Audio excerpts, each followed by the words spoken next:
If your blood runs orange and blue, this is the pod for you. You're listening to Orange and Blue Bloods, hosted by EJ Stewart. Let's get to it, New York. 2 more games to win. What's up? This is EJ Stewart. This is Orange and Blue Bloods, a New York Knicks podcast. We're talking about Game 2 of the NBA Finals, where the Knicks go back on the road, get another gutsy, gritty road win to put them up 2-0 in the NBA Finals against the San Antonio Spurs. This series now heads back to New York with the Knicks having snatched home field advantage in a major way, and now just 2 wins away from an NBA championship. And we have so many people to hear from on this podcast. You will hear from Karl Anthony Towns.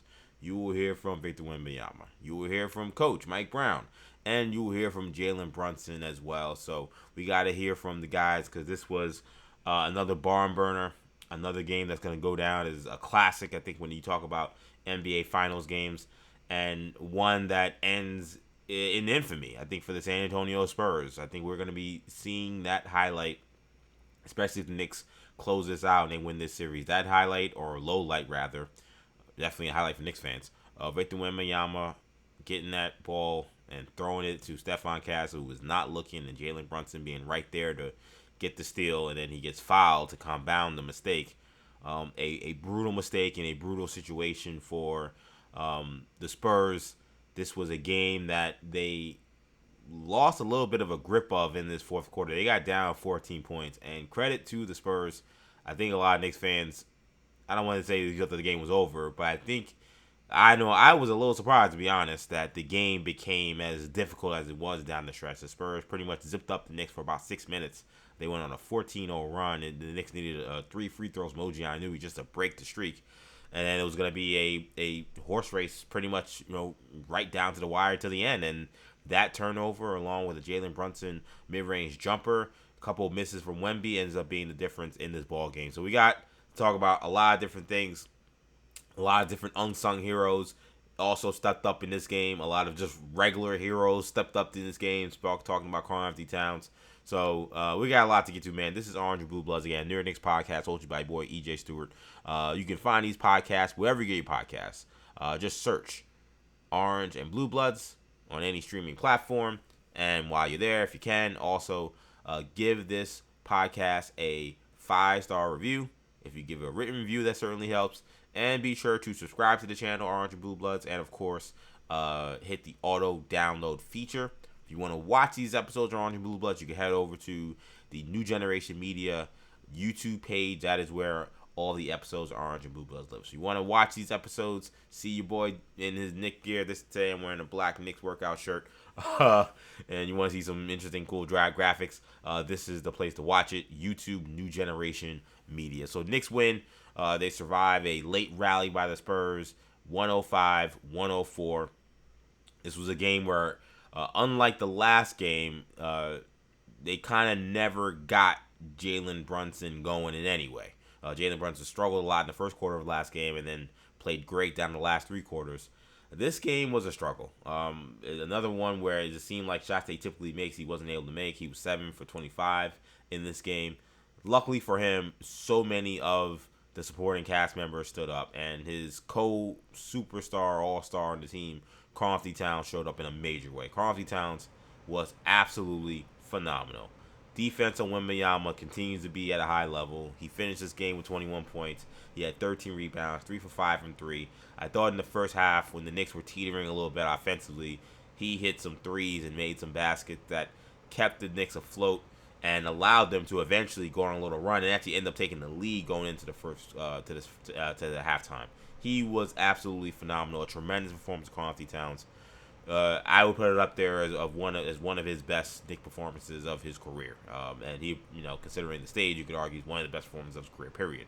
He's going up against a guy who is a generational player, and he is standing toe to toe with him. And in the first half, he was dog walking Victor Wembanyama. There is no way to describe it.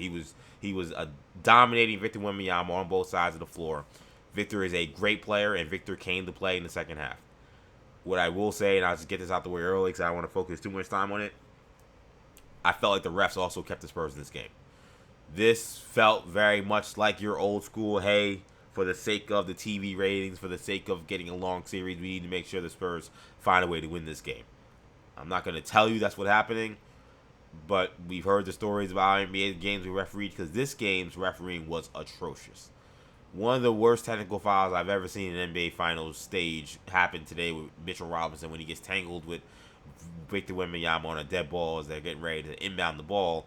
And instead of calling a double tech where both guys are pushing each other, and they just called the tech on Mitchell Robinson, which was so bizarre considering there were several moments where they had to step in to stop Carter Bryant's nonsense in the dead ball situations against Jalen Brunson. It was like 3 times that happened, and they didn't give a tech, which they certainly could have, but it's the NBA Finals. I'm not necessarily running for the refs to instruct them their way in that game. But then for the first time it happened with Victor Wembanyama and Mitch, they gave a technical foul, and they only gave it to Mitch. Abominable. An abominable technical foul. There were a lot of very weird non-calls throughout this game. This was an extremely physical game. The Spurs were getting with a lot of hand checking, a lot of impediment of player movement. I'm fine with a physical game. It just didn't feel like it was also being called evenly. It felt like there were plenty of plays where there was marginal contact or even contact. But because it wasn't going to be called by the Knicks, you just can't call it on the other end. And it seemed like they were willing to call it on the other end. The Knicks, until OG Anunoby broke that 14-0 run that the Spurs were on, for the whole second half, at that point, had not shot in a free throw. It was completely insane, completely embarrassing.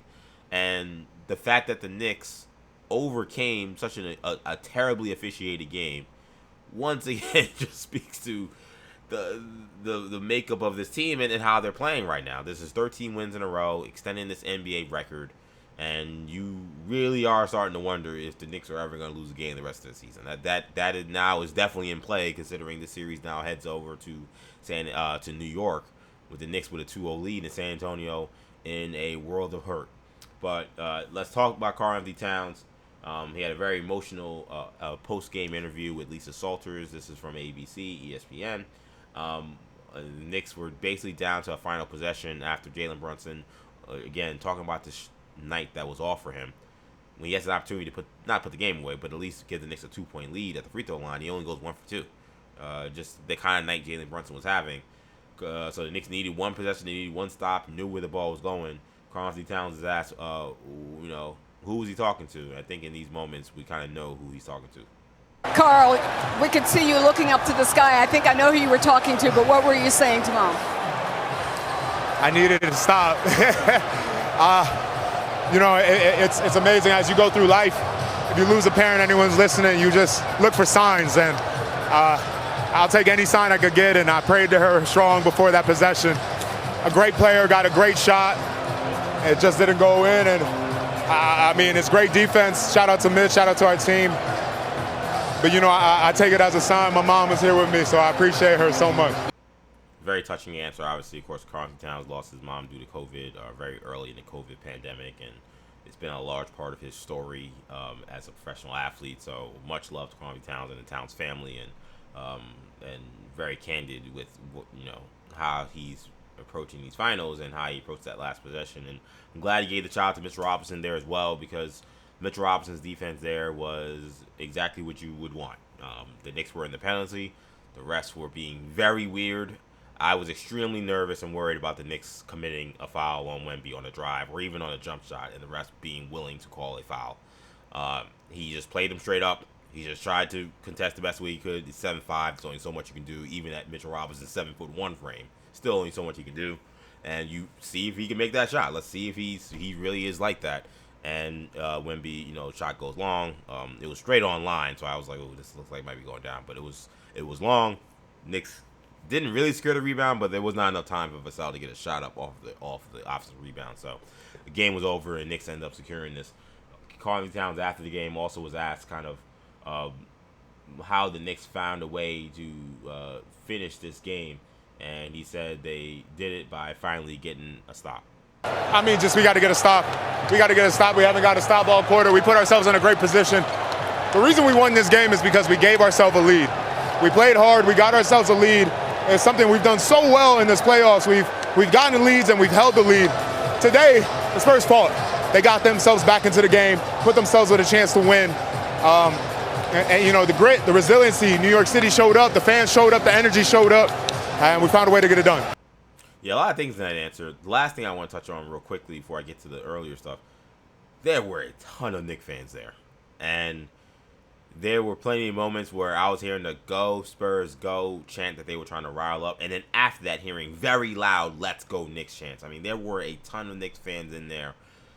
This is part of the team's identity now, and something that is going to carry with them as long as they are a competitive team with opportunities to win a championship. This fan base is going to pay money to travel. It just speaks to how incredible this fan base is. It's so funny to see some of the narratives and people talking about how Knicks fans are so insufferable. You would want a fan base like this for the team that you root for. Period. A fan base that can sit through 20 years of misery and still be here, still be this active. A fan base that is willing to, and I know there's, obviously we know the real struggles people deal with money and all those different things.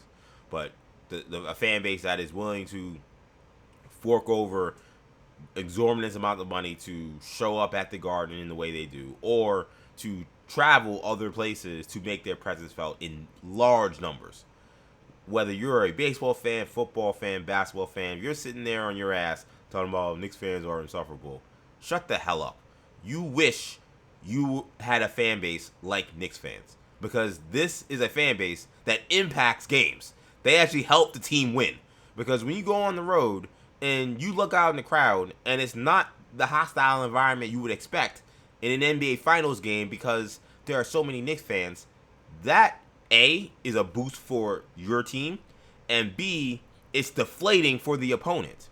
So spare me all of the nonsense and the crying and the complaining from all these losers who keep complaining about Knicks fans throughout this NBA Finals run. Again, you wish your fan base was like Knicks fans, because guess what?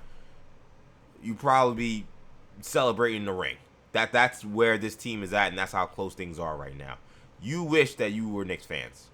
So, just a major shout out to the Knicks fans. I had to put that out there. Karl Anthony Towns mentioned how New York City showed up in a major way. And the reality is, yes, New York City is showing up in a major way to get there. The truth, though, is, and this is maybe my New York one showing, but we always say that there's a New York angle everywhere. And the truth of the matter is, and people don't like to admit it, and they like to say whatever, and I'm not trying to be the, New York runs the world thing, but there are New Yorkers everywhere. Everywhere. And trust me, there are people in those stands who live in Texas who are Knicks fans.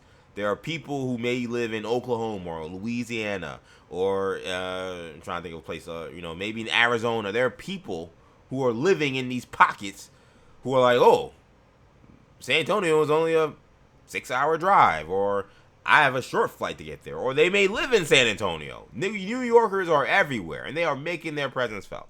So Karl Anthony Towns, I appreciated him, shot that out. But he was definitely right about the reality that the Knicks won this game because of how they played in the third quarter and in the fourth quarter. First of all, the nerve on Mike Brown, I say nerve in a good way, to go with that bench unit with both Jalen Brunson and Karl Anthony Towns out of the game at the end of the third quarter. I was extremely nervous. I was like, this feels like, and they didn't have Wemby out there, and I think they might not even have Fox out there at the time. I was like, this is a little dangerous. The team is playing really well. I don't know if I want to go, Cat at 4 fouls, but I was like, I don't know if I want to go without Brunson or Cat right now in the game. And OG was on the bench too. Big round of applause. First of all, Cat gets a round of applause for his performance. He was awesome. Gotta show a little Karl Anthony Towns. But right behind him, a big round of applause goes to Mikal Bridges.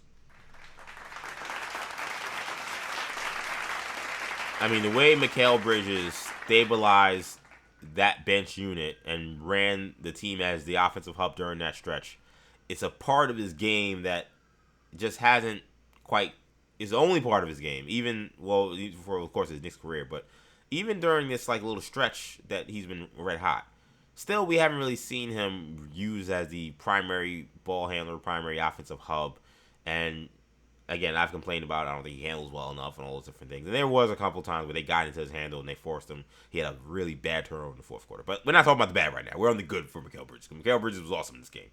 20 points, 8 for 13 from the field, 4 for 6 from 3. And again, he was the only starter in that lineup to close the third quarter. And they were a plus unit in that third quarter. And then Mike Brown started that unit in the fourth quarter with Wemby out there. Wemby and Fox came out at the end of the third quarter. I said, okay, this is danger mode here that he's going to stick with these guys. And they held serve. Shout out to Landry Shamet. In fact, he already deserves a round of applause. I mean,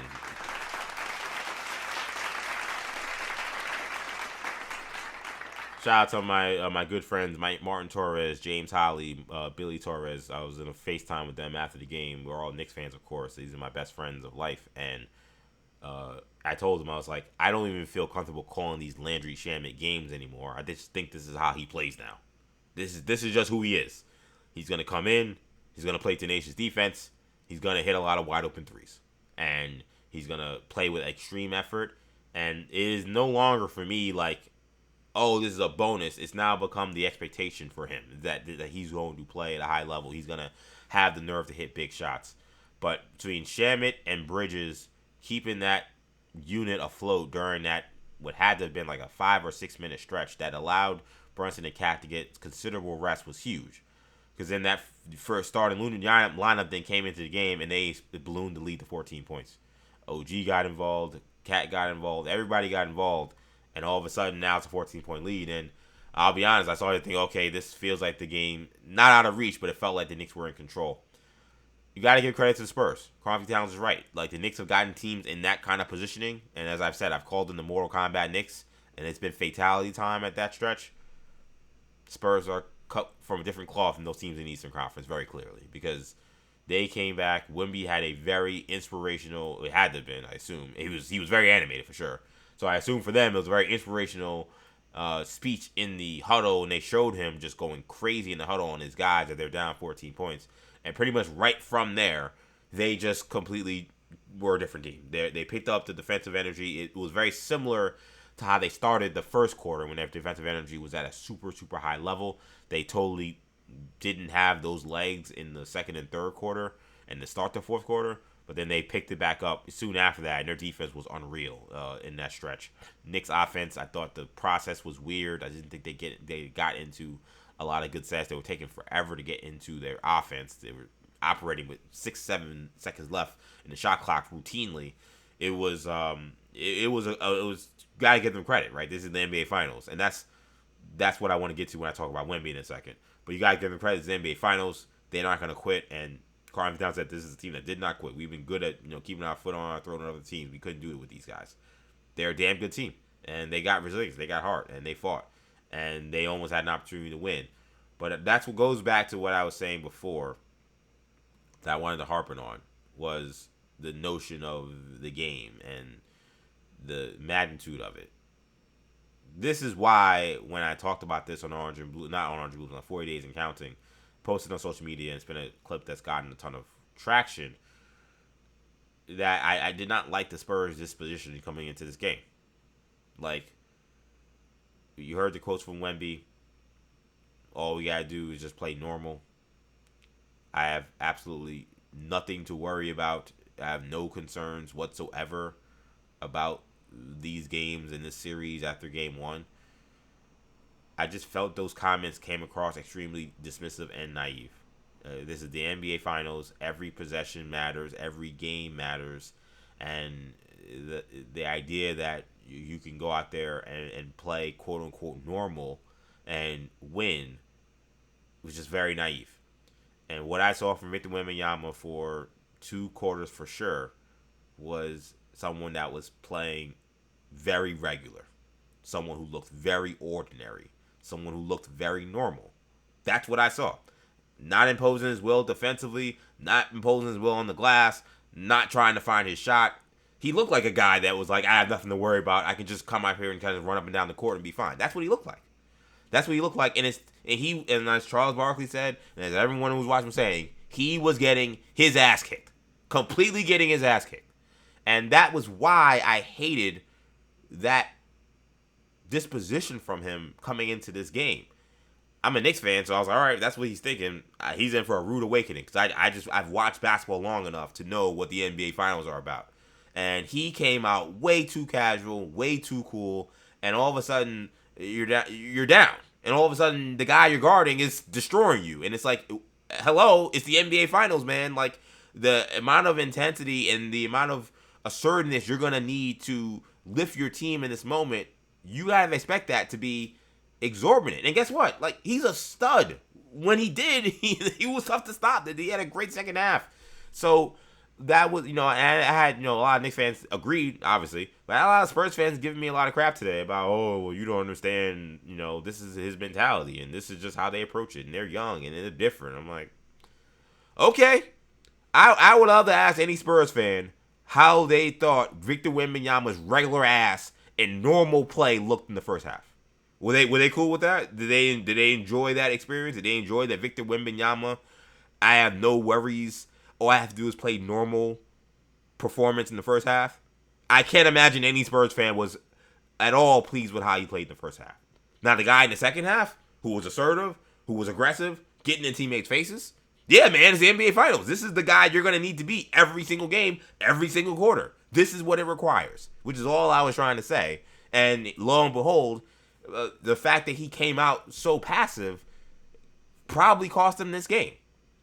Because the Knicks had no business being up at halftime. I mean, I thought they kind of got mauled in the first quarter, but, they don't get blown out. Like, they keep themselves in the game because they are good enough offensively to win. Even if they get off to a slow start, eventually they'll start hitting some shots and they'll start executing a little bit. And also, your defense, to play with that intensity and that speed and stuff, you're going to have a come down. You're going to get a little tired and you get fatigued. And when the Knicks see that, that's when they start executing better. But, like, that first half, it wasn't it, man. It just wasn't it.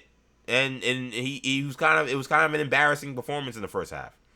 So all this false bravado stuff about we know we're a better team from Stephon Castle and all we got to do is just be normal and just play regular. We don't got to do anything heroic or crazy to try to win this series.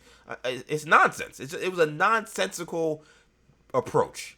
And now for the Knicks, in terms of approaching these next games, I do not expect a too cool for school version of Victor Wembanyama or the Spurs going into Madison Square Garden. That, I know people are, this series is over, whatever. Job not finished, man. And as you saw in this game, when they were down, they kind of, easily could have just kind of packed their tent, and they almost came back and stole this game.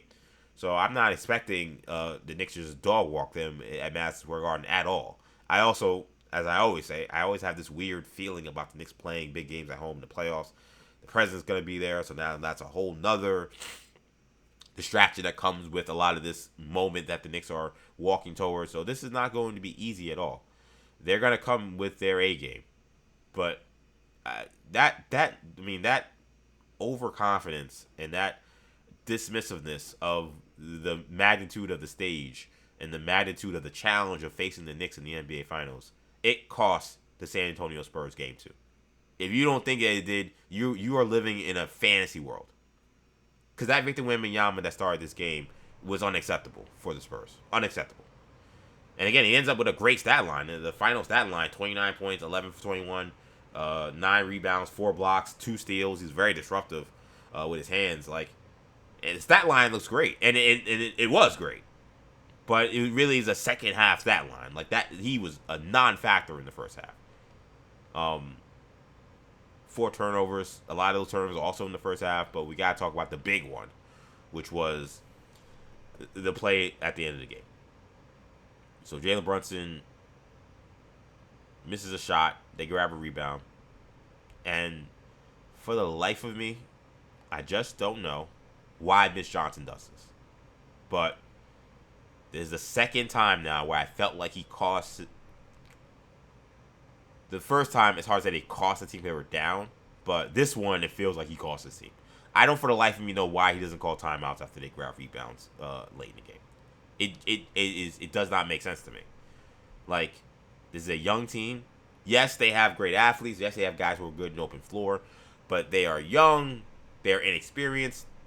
And I think with the magnitude of the moment, I want to call a timeout to talk to my team about what kind of shot I want them to get. It is mind-boggling to me that just like he did against Minnesota that was the game I was talking about. In Game 1 of the Western Conference semifinals, where instead of calling a timeout, they just decided to just go, and they didn't get a good shot out of it. I think this was another example where I'm like, why wouldn't you just freaking call a timeout? Especially when Wembanyama has the ball. Like, there's no expectation that he's going to go coast to coast. Not from 70, 80 feet out. So, he's going to have to get the ball to somebody else. And, listen, and what did I tell you about Stephon Castle to start the series? That guy scares the hell out of me if he's on your team late in the games. Like, he's an extremely talented player. I love his tenacity and how he plays the game. He just scares me late in games. Sometimes I just feel like his head's not always there. I don't know why he's not looking for the ball. If your center grabs a rebound or gets the ball 80 feet away, I don't know why he's looking to run up the court. I don't know.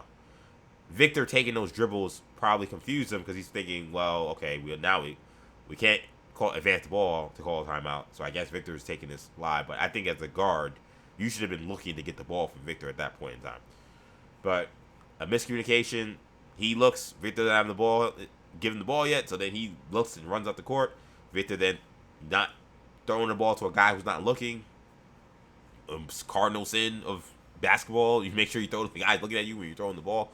And heads up play by Brunson to be there and be ready to go after the ball. Here's Victor Wembanyama when he was asked about kind of what happened on that play. I want you guys to hear from him. As I just want to make sure I get the soundbite right, because now, of course, it's not showing me what the soundbites are. So, yes, this, trying to find this play. Yes, here we go. Sorry about that. Here is Victor Wembanyama saying how that play really cost them a game that they had to get. I threw that one away.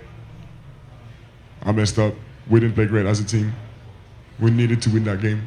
This game was ours. But at this point, it's done.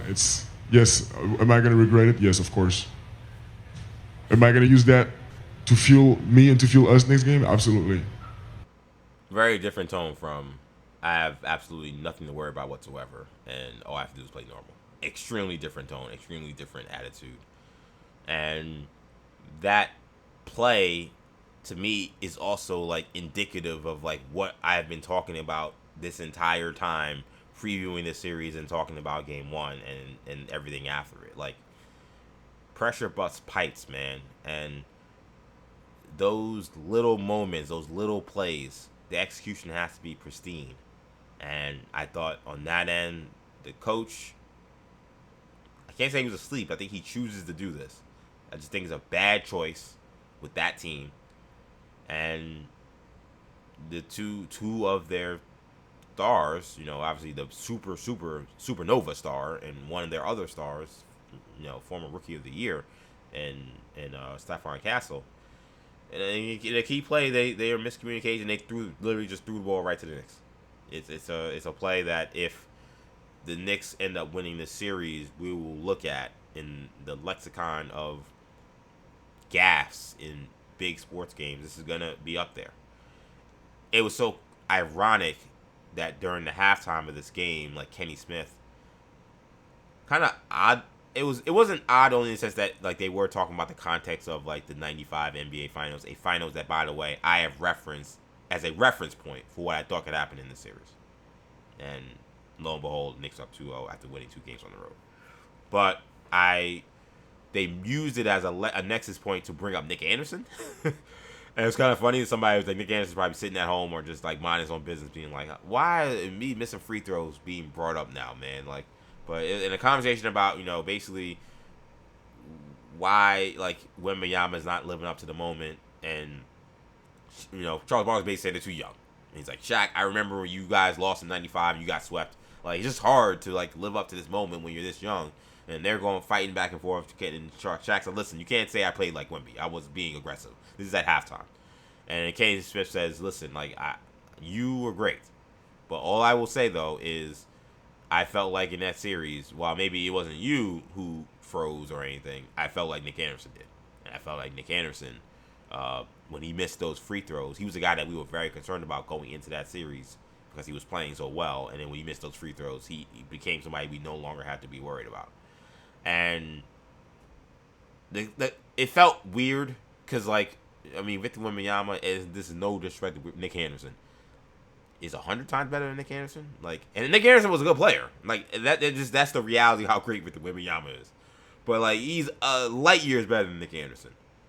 But it also felt odd because I was like, we haven't seen a Wembanyama choke moment like Nick Anderson. Like it's the first half. Like nothing's happened yet. But it almost ended up being like a bad omen for the Spurs that got brought up because then you kind of saw a Nick Anderson moment. You saw a gaffe that absolutely cost the team the game and maybe cost the Spurs the series. To lose game 2 at home when you're already down 0-1 could absolutely be costly. So it was kind of ironic that Nick Anderson got brought up kind of randomly. His missed free throws that led to, the 3 that led the Rockets to winning Game 1 in '95. The fact that got brought up, and I was like, I don't really see the correlation, but okay, sure. And a gaffe that I think people will remember for a long time, especially if the Spurs lose this series, happens, and this time it's in favor for the Knicks. So Knicks win this one, 105-104. I want you guys to hear from Mike Brown. Mike Brown, here he talked about what to him is what he is so proud about and about this team. He says it's the resilience. It's an amazing feeling as a coach to know how mentally tough your team is, no matter what the situation is in front of them. To see them continue to fight and fight and fight and fight, no matter what the score is, no matter how much time's on the clock, it's just a fantastic feeling. And I'm telling you, man, the NBA is tough. You don't experience what I'm experiencing with this group a ton. And it is a freaking joy to be around. Yeah, it's what I said after the last game, that I think one of the things that perhaps has become underrated because of how much the Knicks have dominated their opponents is how tough they are, which has always been a part of this team's DNA certainly in the Jalen Brunson era, but you can even make the case in the Leon Rose era. And maybe because of the nature of these games, they haven't quite shown it, but in the few close games they've had, they won all of them because they've won 13 in a row. But you think about, obviously, the game that kind of people forget about, because Joel Embiid didn't play, it was kind of a weird game, but game 2 against Philly was kind of competitive and close, and they had to make plays down the stretch to win that game, and they did, of course. Then, of course, you go to Game 1, the comeback against Cleveland, and now this game, Game 1 against the NBA Finals, of course, and then now this game, Game 2, they're showing that this is a team that has an unbelievable resilience, and he's 100% right about that. And I think what was also great about this win for me, this felt like the kind of game the Knicks, this group has lost in the playoffs. And the game I think about a ton watching the Game 2 was what happened in Game 1 against the Pacers last year in the Eastern Conference Finals. It was different because that was a lot more condensed of a comeback, where it's down 12 with 2.5 minutes left. I think they were up 14 with 3 minutes or whatever. This obviously they were up 14 with 6-7 minutes left, so there was plenty of time. But just seeing the opponent walk you down and you being unable to execute, you feeling that was at home. But here it felt like the defensive pressure, you're not able to get into your offense, and it just feels like you're just stuck, just completely stuck, and there's a lid on the rim, and they're making everything when they come down on the other end. I've seen the Knicks lose the version of that game a lot. And that because that's not the only example. The other example is Tyrese Maxey's 35-foot bomb in MSG that sent the game into overtime. They were up 9 with 1 or 2 minutes left, and they would have eliminated the Sixers a couple years ago. That was in 24, I'm sorry. So that version of that game where a team makes this ferocious comeback and you gotta hold the line and you gotta take one on the chin and get up and bite down, as they say in boxing. The Knicks have not had the best bite down. That's the only thing about their resiliency that I think they haven't quite gotten over, is when they have a big lead, someone walks you down. It's going to happen in this NBA. It's going to happen in the playoffs playing these great teams. Can you bite down, as they say in boxing, when you have a boxer that's putting on pressure and they're going for that knockout? Can you bite down and survive and get out of that round and come back and fight? Knicks have lost that kind of game before. They did it tonight. they won that kind of game in a game where they had to bite down, they had to show more resilience, and they had to, despite losing that big lead in the final minute or so of the game, once again, it comes down to who is going to execute. Knicks execute better than the Spurs down the stretch, and they come away with a win. Massive, massive, massive win by the Knicks. And I agree with Mike Brown. The resilience of this team continues to be something that perhaps does not get talked about enough. And him saying that it's really special to see what this group is doing again. Totally would agree. Also going back to Karl Anthony Towns and his performance, which I'd say, once again, has been heroic. He has a strong case for Finals MVP right now. He has a really strong case. I actually think he's probably the leader in the clubhouse. Despite Brunson's miraculous comeback from injury after Game 1, and then the shot he hit to kind of seal Game 1, I still feel like, you're talking about who's played the most even series so far, it has been Karl Anthony Towns. I want you to hear the sound from Mike Brown. It's 2 sound bites, and it's a little long, but you need to hear it. Because this was probably the most compelling sound that came out of the press conference, at least that I saw. It was Mike Brown talking about what was the tug of war that Karl Anthony Towns and him had all season to get him to this point. And I'll be honest, I was quite surprised at how candid he was about it. He's a great player. I come in with a plan. Maybe the plan doesn't work. Who adjusts, him or me? Me. I adjust. The adjustment's not enough. You know, every once in a while, we're not on the same page. We talk about it. I adjust again. A little bit better. He's feeling good. We talk about it. Maybe we take a couple of steps backwards because what I did, he doesn't like, which is fine. It's my job as a coach to fit whatever scheme work we have on both sides of the floor to all of our players. And I want you to continue to hear the sound from Mike Brown. Very candid there. He eventually talks about finally getting to that understanding and a good place with Cat. And it involved, of course, making sure Cat was good, but you had to make sure the rest of the team also was good with the adjustments the Knicks were going to make. And if you're a great player, I got to make a little bit more adjustments, or I got to give a little bit more than you do. And we finally got to a point where he was comfortable, I was comfortable, Jalen was comfortable, OG was comfortable, Mikal was comfortable. And to me, that's what the regular season's about. The regular season is about finding your way so you can get prepared for this time of the year. Yeah, and you hear that soundbite. I don't know if I'll walk down this line, but because I don't want to sound mean. But you just hear this soundbite. I'm going to try to keep it in one lane. If you hear that soundbite and you just feel like the Knicks are very lucky that Mike Brown is their head coach, is the truth. Like, we just know what they've had in the past. We know what the criticisms have been about their former coach. I'm not going to diss Tom Thibodeau here. That's not the point of what I'm trying to say. But it's just clear that this was an ongoing battle and an ongoing struggle, it sounds like, to find how Karl Anthony Towns was going to fit in the style of play that Mike Brown wanted to play. And we've seen not just Tom Thibodeau, just all coaches around the NBA at times have trouble adjusting to the strengths or weaknesses of other players and never being able to get on that same page. The fact that Mike Brown is telling you that, it just like we talk about with playing basketball and playing in the NBA Finals, playing in the NBA playoffs, where you hear coaches say this, or anybody who talks about basketball saying it's going to take multiple efforts. It's not going to just be one effort to stop the first action. You got to have multiple efforts to stop the second action, stop the shot once it goes up. It's going to take an effort to go after the rebound. It's going to take multiple efforts every possession to be successful on both sides of the ball. We hear that kind of talk all the time. With coaches, also, it's going to take multiple efforts to continue to ensure that your players are being put in the best position to win. And sometimes that's going to require you to adjust on the fly and make multiple adjustments. And here Mike Brown is telling you that you have to make multiple adjustments throughout the year to figure out how to get Karl Anthony Towns and him on the same page, and eventually he did. I just heard that soundbite, and I was like, this is something that the audience is going to have to hear. If you do not hear this, and while you're watching ESPN or if you're running around on the radio, whatever the case may be, if you don't hear that, you need to hear what Mike Brown said about what was a tug of war, it sounds like, between him and Karl Anthony Towns. And now Cat is playing the best basketball of his career for the New York Knicks, 2 wins away from an NBA championship. You absolutely have to love it. Let's also hear from Jalen Brunson, who, like I said, had a rough night to me. I just didn't think he played that well. Really, He made a big bucket. He had a big fadeaway in that fourth quarter.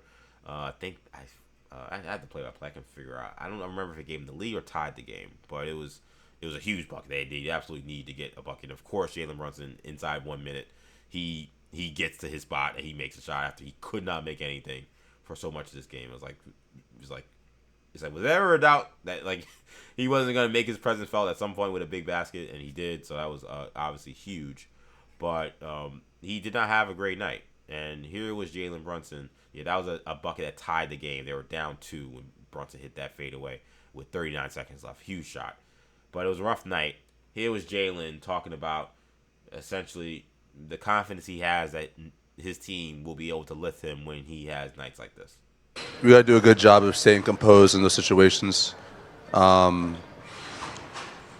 a credit to the character that this team has. Not being able to fold in a situation like that is key to winning games like this. It's at this stage of the season. It's going to be ugly. It's going to be grinded out. It's simple as that. So no matter what the situation is, we're going to have each other's back.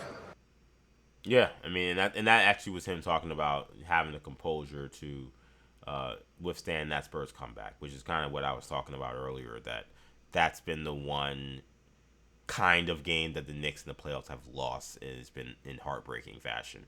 I mean, talking about that has made me think about other games. I'm thinking about Game 3 against Indiana in 24 Eastern Conference semifinals. They got up 9 in the fourth quarter. Spurs, Pacers walked them down. Nembhard hits the prayer, step back from 30 feet, and they win that game. A game that if the Knicks win, they probably go to the Eastern Conference Finals. So again, that's the kind of game the Knicks have typically lost in the playoffs, and they found a way to execute late the way they needed to win. But here was him once again talking about the not being surprised about his teammates being able to come up big even in nights where he struggles. This is who they are. That's who my teammates are. Night in and night out, they come and bring it. There's always going to be things said, regardless of the situation, but I have the utmost trust and faith in them just because of their work ethic and the things that we're able to do every day. Now, when it's when there's no cameras and when we're in the practice gym, when we're in film, when we're trying to be the best team we can be, that's when in those moments that's when we grow. Yeah, these have been team wins, man. Like these have. There was Jalen Brunson putting on his cape in the first game for sure, but a lot of heroic performances around that performance. This was another one where this was a team win. You had 3 guys with more than 20 points. You had 6 guys in double figures. This was absolutely a big-time team performance. And now the Knicks are in the driver's seat. They now hold a 2-0 series lead. This series now heads over to New York City for Game 3. That's going to be on Monday at 8:30 p.m. So you got the whole weekend. I don't know what the hell we're supposed to do for a whole weekend without a Knicks ball. But you got the whole weekend. So now we talk about kind of where the adjustments come from here. I think if you're the Knicks, I personally feel they've won these 2 games. The Spurs pressure defense, the Knicks are winning these games, but you do wonder about how much this is going to end up continuing to wear on Jalen Brunson. He was 2 for 8 from 3. He just didn't have his shot, and it was just very uncharacteristic to see him struggle as much as he did. He did find a way to still make impacts in the game again. He had 5 steals, including the hugest steal maybe in Knicks history. Like that's not it's not a hyperbolic statement given the massive play he made on that Wemby and Castle gaff. But I would maybe be a little concerned about how much that's going to continue to wear on him. We've not seen Mike Brown at any point try to go to 2-point guards to maybe get Brunson more time off the ball, or even just allowing like Josh Hart to bring the ball up when he's being guarded by somebody that's not going to be as good at giving full court pressure. The reality about the Spurs is all those guards can kind of guard you full court, maybe with the exception of like Champagnie, who's like really more of a forward. I would try to find whoever Champagnie's guarding, maybe, and try to let them run the ball the court a couple times because that their pressure is great. And the reality too is that they're being allowed to hand check and foul, then the pressure's going to be really good, which is what the case has been so far. And again, I don't have an issue per se with the game being physical or them allowing that. I think it should go both ways. And tonight, first game I thought refereed much better. Tonight, they seem to be very heavy-handed toward the Spurs. But considering I would expect the Spurs to continue to pick up Brunson full court and continue to make him work, I just think it's the Knicks can get into good offensive stuff without Jalen Brunson having to bring the ball up the court. So I would love to maybe see Alvarado play with him a little bit. I think a lot of those guys, in terms of those guards, they are tough, they are physical, but Alvarado's so tough himself. Like, I think even these matchups, he has to guard Dylan Harper for a couple minutes or Fox for a couple minutes. I think he's fine. I think he could do a decent enough job that they can get over. But that would be something I'd be looking at is can they find ways to get Brunson not having to work so much, not having to work 94 feet on both ends, because that is a big task. I feel like for the Spurs, Fox got it going tonight. This was his best game in a while. He made some big shots down the stretch, and he's a fourth quarter player. Like, this is somebody who he was the clutch player of the year, the inaugural clutch player of the year. Where I know we've made so much about Jalen Brunson, and he's been captain clutch, but in reality, Fox was the first Mr. Clutch of the NBA, and he was really good in this fourth quarter. Part of me kind of wondered, as good as he was, would they have been better off maybe letting him get downhill? But Wemby was great too, so it's kind of hard. Like, you can't go wrong with a Wemby jumper, I guess. But he was so good, and Knicks were having problems with him. He was having his way with pretty much anybody guarding him. That's the reality about the Spurs, man. It's kind of what I said before the series, is that you think, I kind of felt like Stephon Castle was not much of a factor in this game offensively. Dylan Harper continues to hurt the Knicks. He was 6 for 12 tonight. Still not making any threes. And they, okay, we took care of Fox or whatever. The next game he has 20. Like, that's just, it's a hydro, and it's like a whack-a-mole game with this team. Somebody's head's gonna pop up. You think, oh, okay, I got that guy, and then someone else pops up. And this was Fox's game. He was awesome down the stretch. That's got to make you feel a little good, because they're gonna need him, I think, on the road. I think expecting these like generational cameos from Dylan Harper in Madison Square Garden, I don't think that those are going to be quite as likely, which means you're going to have to rely on your veteran. So I think you're going to need Fox to continue to play well. I also think the Knicks, gave them the credit. I thought they did a good job of really taking away Champagnie. Champagnie started this game off, looked like he was on his way to another heater, and he once again continues to look locked in. But I don't know if he shot the ball in the second half, and I'm not being facetious there. Like, I don't remember him taking many shots. He only took 6 for the game. He was 2 for 5 for 3. But I'm actually trying to pull up the second half to see if he had shot in the second half. I don't remember. I don't know if he made a shot in the second half for sure. Yeah, in the second half he was 0 for 1, and it was only it was a 2-pointer. It wasn't even a 3. So they completely took him away in the second half. If you're the Spurs, you're gonna need Champagnie hitting some 3 balls. Like, they got one from Castle, they got one from Fox, they got one from some guys that aren't necessarily your volume 3-point shooters. And Wemby, of course, hit a couple. But Champagnie, I think that, to me, he's like, in many ways, their X factor. When he is making threes, it is very hard to beat them, because now you can't put the amount of resources needed to guarding Wemby and giving him a crowd if you have a guy who's knocking down threes the way he's been in this postseason. Champagnie going a whole half shooting just 1 field goal is probably not going to cut it. So they're going to have to find a way to get other guys involved. This became very much the Wemby and Stephen Castle show for the second half. Castle's, those are great players. I think most teams will live with that. Wemby took 17 shots in the second half. That should be how he's approaching every game. I don't know. I just don't know what he was doing in that first half. That was a terrible performance in the first half. So we'll have to see kind of. He had 22 in the second half, so a huge second half for him. So we'll have to see if he's able to rebound. But, man, also another guy who I think maybe is unsung hero in this game too is OG Anunoby. He had 10 points in this second half as well. He obviously had the foul on the 3-pointer. Good job challenging. There were several moments I thought Mike Brown could have challenged some egregious calls. And credit to him. He had the nerve to hold those timeouts until he absolutely needed a challenge. And with the way the Knicks were struggling and the momentum that was happening, he absolutely pressed the right button to say this is when we need to get this challenge because we need to get these 3 free throws. And I did think it took you have a timeout and a challenge. It takes the crowd out of the game a little bit, so because they got to now sit and wait around for a couple minutes, and there was a commercial. So a decision that they came to probably pretty quickly was delayed because of a 4-minute commercial, and it also slows the momentum. So that was the absolute right challenge to make. Obviously, of course, it was the right challenge because it obviously was a foul. Again, refs right there doesn't see it. I don't know what was going on, but so that was huge. But OG was great. He hit a big 3 in that second half. He was 3 for 5 from the field. He also continued to have a very good postseason. And now we'll see what happens in Game 3, man. Game 3 is set for Monday, 8:30 p.m. Though, if you really want to watch the first tip-off, you're probably talking about 8:45. Though, this is one where you want to sit down and be there 8:30. Because I think this is going to be, of course, the first Madison Square Garden NBA Finals game since 1999. And if you're saying, oh, like I know my fiance was like, when are they going to start this game? Which is like, this is the thing NBA fans complain about all the time. Yes, you say 8:30, but this game doesn't start until like 8:15 or whatever. This is the game where you're going to want to be seated at 8:30. You're going to want to see the intros. You're going to want to see the national anthem, the pageantry, everything that this moment is going to be.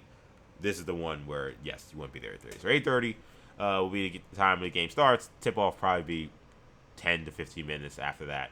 But Knicks are in a very, very good position, obviously. And job not finished. I don't have much concern about the team not taking these games seriously or not having the right attitude or approach coming into these games. Like I think they've been doing this whole motto of, you know, every game the series is 0-0, and it's a great motto to have, and they certainly seem to have lived by it. I saw a clip before this game, or maybe it was yesterday, with Josh Hart. Chris Haynes was asking him about, now that you've gotten the split, like are you guys satisfied with the split? And he's like, no, we came here for 2. And our mindset is that the series is 0-0 heading into tomorrow, and that is just something you heard from to a man. You've heard Cat say it, Hart. I've heard Jalen Brunson say it. I've heard so many of the guys. I've heard Mikal Bridges say he said it come off the court after game 1. Like, that is their motto, that every game the series is still 0-0, and you see with the desperation that they play with. I mean, they went down double digits in that first half. If it was any other team, I would have said, this might be one where they might kind of let go of the rope here. Let's see what happens. And it was like, of course this team was going to fight back. Of course this team was going to fight back. And not only fight back, take the lead going into halftime. I mean, it's just, they're just really locked in, dialed in. And to me, I'm a Knicks fan, obviously, and you're listening to this podcast or watching this show, probably as a Knicks fan, though maybe you're not if you're a Spurs fan or whatever. Hate watching, hello. Or hate listening, hello. But I also, what I've tried to do is, separate sometimes my fandom and try to watch it almost like in a third-person view for myself. And be like, when I watch NBA Finals games, what do the efforts look like? What do the team that wins, who looks like the team that is doing the things necessary to win? And, listen, the Spurs are playing really hard, too. I don't want to give them not their credit, because their defense, again, has been very intense. But I think about some of the huge rebounds the Knicks are picking up, the loose balls they're picking up. Like, during that stretch when they got that lead up to 14, it just felt like they were beating the Spurs every loose ball. They were making every defensive play. They were making deflections. They just were so active. The Spurs just seemed to just, I don't know if they were playing with not heavy legs. I don't know what it was, but it just felt like, and I've said this before, I think I said this about the Cavs in Game 3. But it just felt like they were just frustrated that this was like a fight. They were like, wait, so you mean this isn't just our turn and we take game 1 because you take game 2 because you took game 1 and we can't just move on? And I think they kind of took themselves out of the game. And I think they were kind of just frustrated, like, wow, this is not, like, we thought we could just put the pressure on them, get up early, and then put them away. And then we didn't do that. And now, not only did we not do that, now we're kind of getting beat up a little bit here. Like, because this team is just still playing like they have this crazy desperation. So I don't have any doubt about the team taking the right approach here coming up in Game 3. My only concern, like I said before, is just simply all the hoopla, all the pressure, all the glitz and glamour that's going to be for Game 3, especially with the Knicks up 2-0. That place is going to be unreal. It's a stage that it could absolutely just melt the Spurs. That's a reality that could happen. I think that it won't. I really have respect for the competitiveness this team has shown, and the competitiveness just of the team, of the players. I respect the players over there, which is why I feel like it's been silly how much disrespect the Spurs have for the Knicks players, but whatever. I respect the team over there, so I expect them to compete.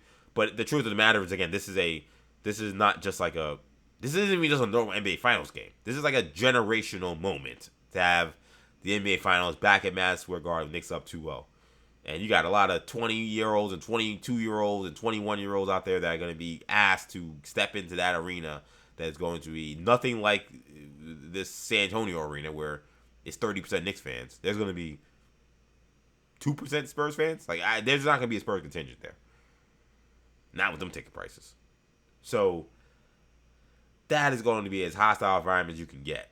So maybe the Spurs just crap down their leg and it doesn't matter how the Knicks show up. But the thing that I would fear, if there's any concern about what happens in Game 3, the thing that I would fear is are the Knicks pressing on the jump shots? Are they maybe playing a little sped up? Like, is like the moment does it kind of get to them because now they're home with a lead, which is not something that they really had to deal with, right? Remember, they had the lead 2-0 and then they leave, right? They left for Philly and then closed the deal.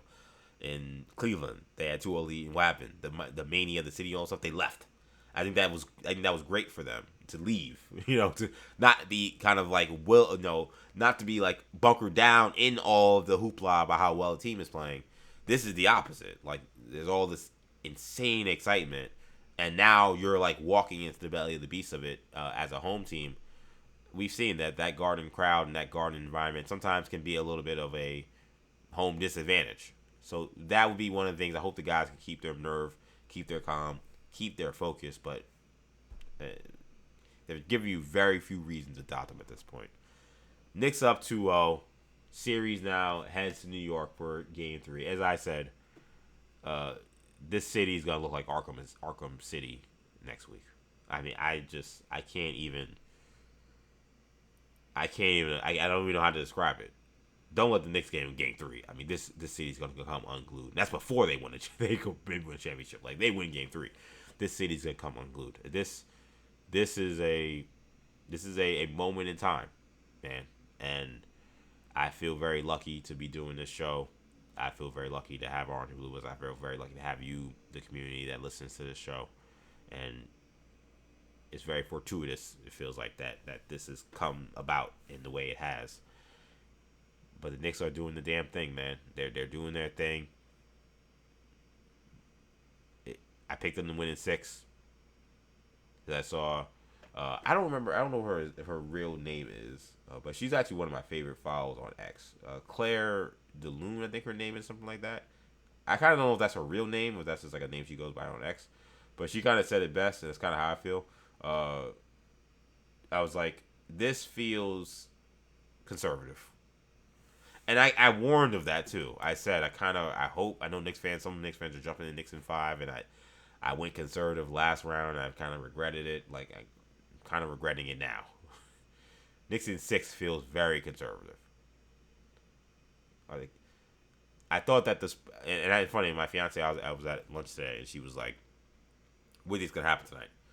I was like, I know I said Knicks in 6, but I kind of feel like Knicks are winning tonight. I don't know. I just got a feeling. I just feel like a lot of the nerves from Game 1 they can get away from. A lot of guys will shoot the ball better. I think if they shoot the ball really well, they're going to beat most teams. Like, that's just the reality. And pretty much everybody shot the ball well except for Jalen Brunson. Which could, in other games and other situations, that could lead to a loss. Like, that could be enough because he's so important to them. But 47% from the field, 38% from 3.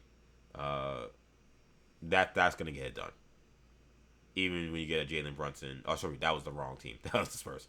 42% from the field, 39% from 3, which sounds more like how the Knicks shot. They were awesome from 3. Basically, Jalen Brunson 2 for 8. You take that away, the Knicks shoot 50% from 3 tonight. That's how good they were. Yeah, that feels more like what we saw. You shoot the ball like that, I feel like Knicks are going to have a shot. And which I thought they would. So when she asked me, I think Knicks going to win tonight. Now, what that means for the series, I mean, obviously that'd be a very good sign, but we'll see. But yeah, this is a moment in time, man, and I feel very grateful that we get to see this. So don't take it for granted. I don't think Knicks fans are. I don't think Knicks fans will. They've been through a lot. They've been through enough to know that they're not taking this for granted. But man, what a ride. What a ride. Shout out to this team. Job not done. 2 more to go. But you are starting to see potentially some light at the end of the tunnel here of this incredible playoff run. And that's a good place to leave for today. I'm going to end it there. I want to thank you guys so much for checking out Orange and Blue Bloods. Once again, you can catch Orange and Blue Bloods wherever you get your podcast. Just search Orange and Blue Bloods. When you're there, make sure you subscribe to the channel. Make sure you hit the auto download feature. And make sure you give me a 5-star review. We greatly appreciate it. Also, be sure to subscribe to the YouTube channel New Generation Media if you want to watch these videos. That is where the Orange and Blue Bloods full episodes on video go. So make sure you head over to the YouTube channel New Generation Media.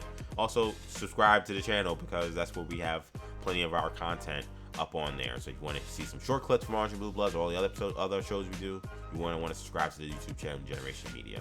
Make sure you follow me on X, EJ_Stewart, Instagram, ActionEJ, TikTok, ActionEJ, and make sure you follow me on Buzzer, EJ205 Prep. That'll do it for now. Thank you guys so much for checking me out. Let's go Knicks. 2 more to go.